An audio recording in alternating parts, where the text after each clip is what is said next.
ఈరోజు యొక్క సువార్త పఠనము పునీత మత్తయి గారు రాసిన సువార్త 23వ అధ్యాయము 1వ వచనం నుంచి 12వ వచనం వరకు.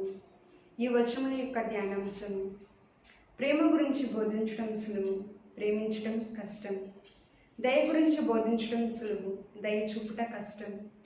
నీతి గురించి బోధించడం సులువు, నీతిగా జీవించడం కష్టం. న్యాయం గురించి బోధించడం సులువు, న్యాయంగా జీవించడం బహు కష్టం. మతం ఒక ఆచారంలో చూసేవారు ధర్మశాస్త్ర బోధకులు. మతం యొక్క బాహ్య రూపానికి ప్రాధాన్యతను ఇచ్చి మతం యొక్క అంతరంగిక భావాలు ఆచరించేవారు కాదు.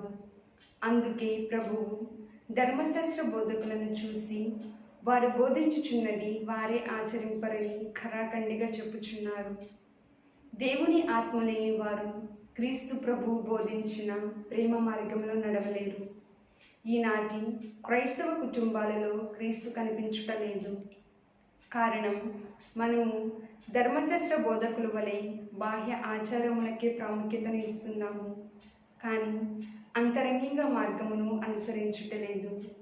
నేతి బీరకాయలో నెయ్యి దొరకని రీతిగా క్రీస్తు భక్తులలో క్రీస్తు కనిపించుటలేదు. ఆ కారణం వలన ఎక్కువ మంది క్రీస్తుని మార్గమును అవలంబించుటలేదు.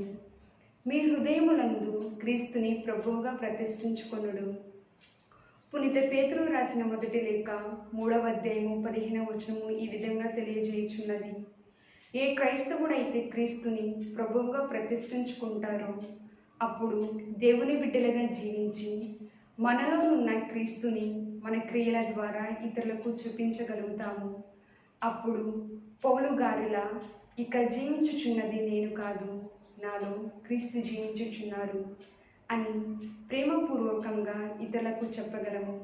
నీ మాటలలో, క్రియలలో క్రీస్తుని ప్రతిబింబింప చేయాలి. అది ప్రభువు మన నుండి కోరుకుంటున్నారు. ధన్యవాదములు.